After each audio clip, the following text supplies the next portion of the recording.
Well, the portal was supposed to go live last week, but after some technical errors, it was postponed. So far, things have gone mostly smooth. A long-awaited application finally available. I'm absolutely relieved. Really relieved that we were able to get all 4 children applied for.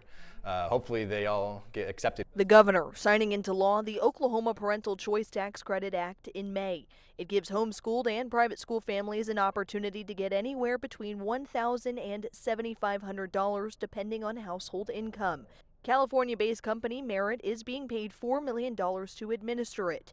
An online application portal was set to launch December 1st, but unexpected glitches pushed it to Wednesday.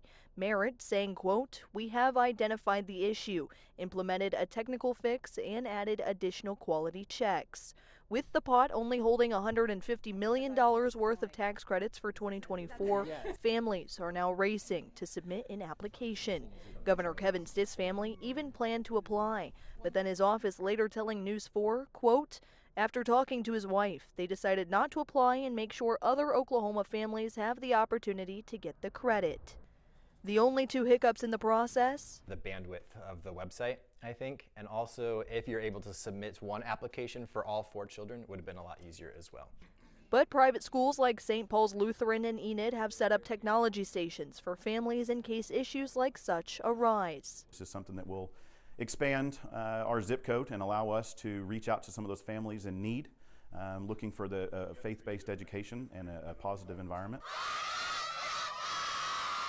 In Enid, Kaylee Olivas, Oklahoma's News 4.